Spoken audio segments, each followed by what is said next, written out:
दोस्तों नमस्कार, मैं हूं रोहित कौशिक और आप देख रहे हैं रोहित संवाद। दोस्तों एक बार फिर मुजफ्फरनगर का नाम बदलने की मांग उठी है। उत्तर प्रदेश भारतीय जनता पार्टी के एक एमएलसी ने मुजफ्फरनगर का नाम बदलकर लक्ष्मी नगर किए जाने की मांग की है।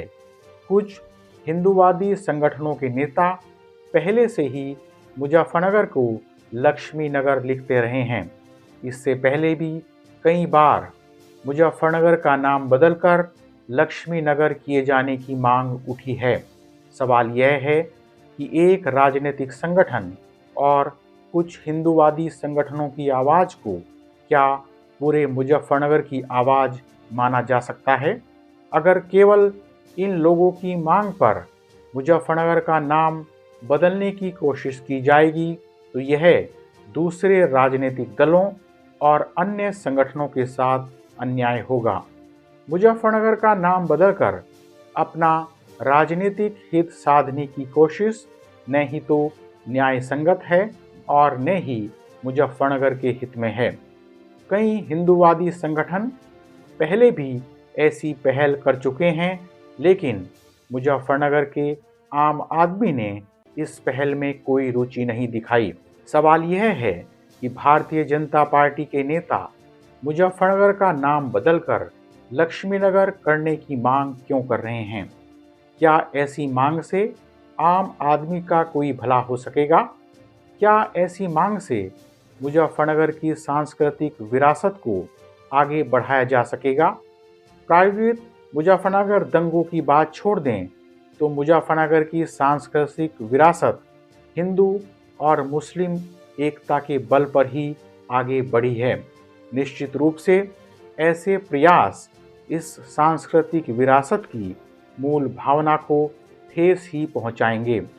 सवाल यह है कि क्या ऐसी मांग करने वाले राजनेताओं को किसी भी गांव, कस्बे या फिर शहर की सांस्कृतिक विरासत की वास्तव में चिंता है? दोस्तों, उत्तर प्रदेश में 2027 के चुनाव से पहले भारतीय जनता पार्टी के नेता मुजफ्फरनगर का नाम बदलने का मुद्दा उछालकर एक बार फिर ध्रुवीकरण की राजनीति करना चाहते हैं। भारतीय जनता पार्टी ऐसे मुद्दे उछालकर यह प्रदर्शित करना चाहती है कि वह भारत का गौरव लौटाने का प्रयास कर रही है। यही कारण है कि वह मुसलमानों के नाम पर रखे गए शहरों का नाम बदलने का मुद्दा अक्सर उछालती रहती है। क्या ऐसे मुद्दों से सच्चे अर्थों में हमारे शहरों और हमारे देश का गौरव लौट सकता है? शहरों का नाम बदलने से देश का गौरव कैसे लौट पाएगा? सच्चे अर्थों में तो देश का गौरव तभी बढ़ सकता है जब देश लगातार प्रगति के मार्ग पर अग्रसर हो।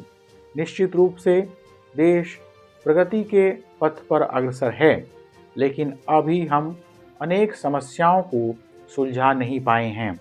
बेरोजगारी और भ्रष्टाचार जैसे मुद्दों को अभी भी हम सुलझा नहीं पाए हैं।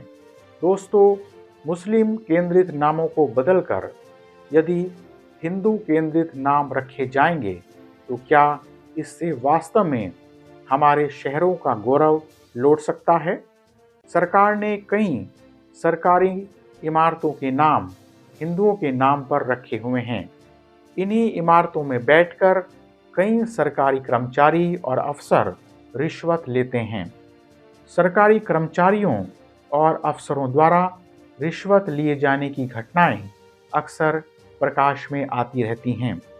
क्या ऐसे ही हमारे शहरों और हमारे देश का गौरव लौटेगा? आज देश के आम आदमी को रिश्वत जैसी समस्याओं से दो चार होना पड़ रहा है।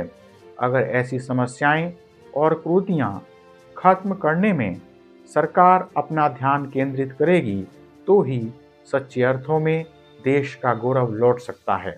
दोस्तों, अगर भारतीय जनता पार्टी के नेताओं और सरकार को मुगल काल के राजाओं और मुस्लिम नाम से इतनी ही चिढ़ है तो क्या सरकार मुगलों द्वारा बनाई गई ऐतिहासिक इमारतों को नष्ट करने की हिम्मत जुटा सकती है? शहरों के नाम बदलने वाले राजनेता क्या यह मांग कर सकते हैं कि मुगल काल की इमारतों जैसे ताजमहल और लाल किले को ढहा दिया जाए? निश्चित रूप से ऐसे नेता इस तरह की मांग करने की हिम्मत नहीं कर सकते। तो फिर क्यों मुस्लिम नाम पर केंद्रित शहरों के नाम बदलने की मांग की जाती है? क्या मुजफ्फरनगर का नाम लक्ष्मी नगर कर देने से मुजफ्फरनगर पर धन की वर्षा होने लगेगी? जब इस तरह की मांग की जाती है तो इसके पीछे एक धर्म विशेष के लोगों को टारगेट करने की कोशिश की जाती है। शहरों के नाम बदलने को लेकर जिस तरह के तर्क दिए जाते हैं वे किसी ठोस मुद्दे पर आधारित नहीं होते हैं। इस तरह की राजनीति अंततः किसी भी शहर से जुड़ी हमारी स्मृतियों पर भी प्रहार करती है। हमारी स्मृतियाँ शहरों के विभिन्न स्थानों से ही जुड़ी नहीं रहती हैं, बल्कि हमारे अवचेतन में भी कहीं ना कहीं शहर, गांव और कस्बों का नाम रहता है। उन्हीं नामों से हमारा जुड़ाव रहता है। दोस्तों, शहरों के नाम बदलने का उद्देश्य उतना पवित्र नहीं होता है जितना कि पवित्र उसे प्रदर्शित किया जाता है।